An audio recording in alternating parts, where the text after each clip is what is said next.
Let me tell you something most people don't want to hear. The reason you're not building wealth isn't your income. It's that you quit before the math starts working. There's a number where the game shifts.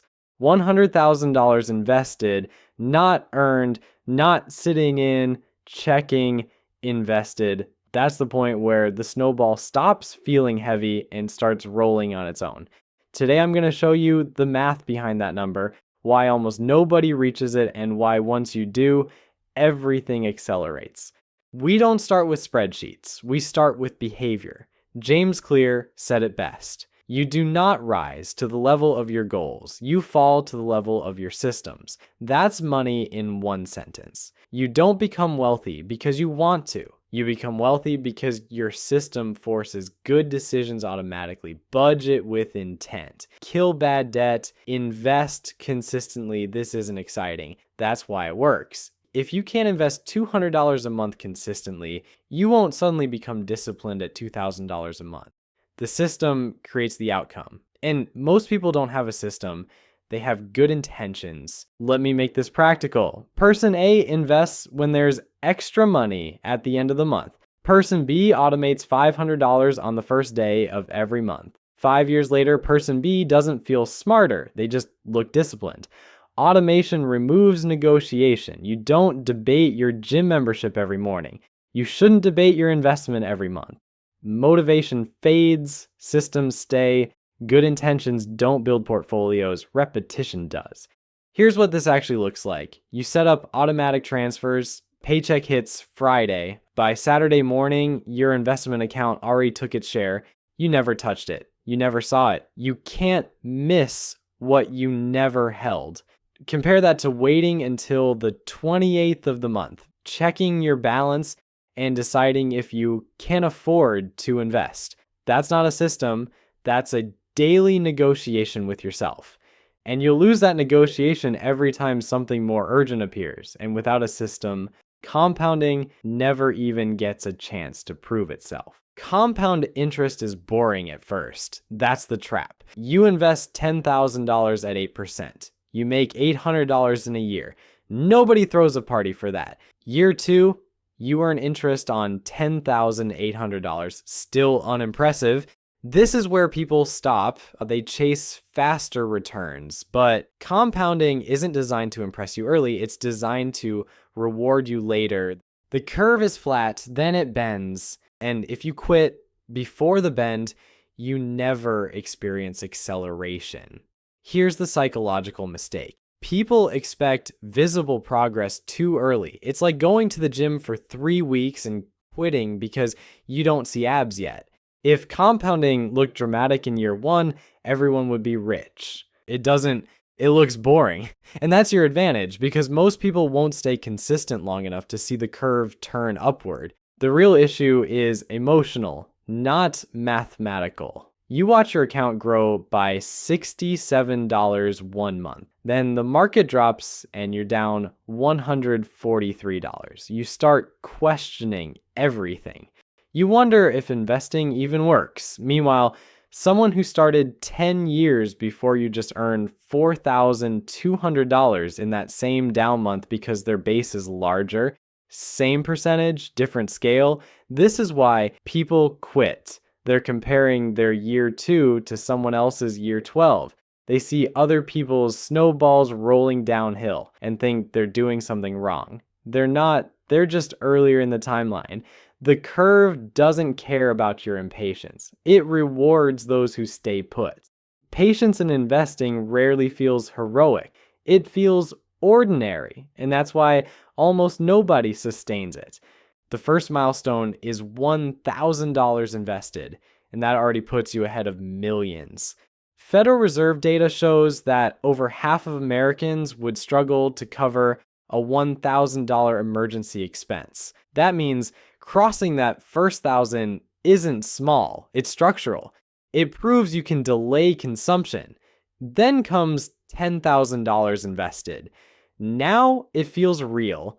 The account balance starts moving enough to notice. You start thinking differently. You're no longer just surviving, you're building But $100,000 is different. Roughly only about 1 in 5 American households have $100,000 or more in financial assets outside of their primary home. That's a minority. When you hit $100,000 invested, you're statistically ahead of most households. Not wealthy, but positioned. And here's the mindset shift. At $100,000, you stop hoping the market goes up. You start expecting growth over time.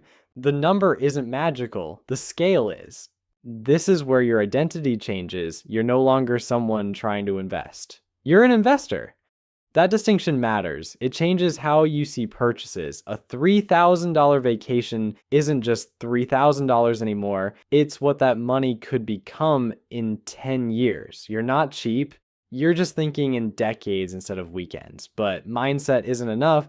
The numbers either support the story or they don't. Let's assume an average 8% annual return. Historical S&P 500 territory. Nothing exotic. $100,000 at 8% produces $8,000 per year without you lifting a finger.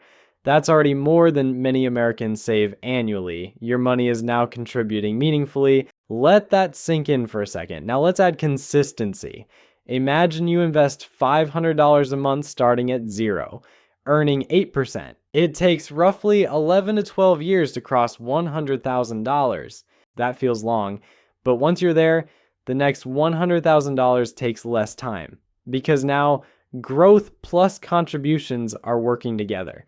Without adding another dollar, $100,000 becomes roughly $200,000 in about 9 years. Around 18 years, you're near $400,000. Around 20 years, you're near $466,000. Around 30 years, you're approaching $1 million. And once you hit $1 million, that same 8% produces $80,000 per year. The jump from $1 million to $2 million can take significantly less time than the climb from $100,000 to $1 million. The engine is bigger. Compounding doesn't care about your feelings. It rewards duration. The first $100,000 feels slow. The second feels inevitable. Here's another angle. Let's say you're 30 years old with $100,000 invested. You stop adding money entirely, just let it sit. By 60, that's roughly $1 million. Now imagine your coworker who's also 30 but has zero invested. They start investing $500 a month right now. By 60, they'll have around $745,000. You still win because you started earlier and let time do the work. They're contributing $180,000 of their own money over those 30 years. You contributed nothing after hitting $100,000. Time beat effort. That's not theory, that's math. Warren Buffett didn't build his fortune overnight. Most of his net worth came after age 50, not because he suddenly discovered a secret, but because time amplified everything. Time is the multiplier, not genius. Most people underestimate how long wealth actually takes. They expect visible transformation in 5 years. Real wealth often takes 20. Buffett wasn't in a rush. He was in a system. Young investors chase speed. Long-term investors chase duration. The snowball doesn't need to move fast at the beginning. It needs to keep moving. Interrupt compounding with panic and you reset the slope. Let it roll and gravity helps you. Do the boring stuff, it works. Pause for a second. Ask yourself, why do you want financial independence? Not the Instagram version, the real one. Is it sleeping without money stress? Is it retiring without fear? Is it giving your family stability? Is it buying time back? Is it never feeling trapped in a job again? Close your eyes for a moment. Picture yourself at 60. What does stability look like? What does freedom look like? Now write one sentence, clear, specific. Put it somewhere visible because when markets drop, when progress feels slow, when everyone around you is spending like there's no tomorrow, your why keeps you invested. The more specific your why, the harder it is to abandon when things get uncomfortable. And here's the truth, your why will change. At 25, it might be freedom. At 35, it might be your kids. At 45, it might be your parents' care. That's fine. Revisit it.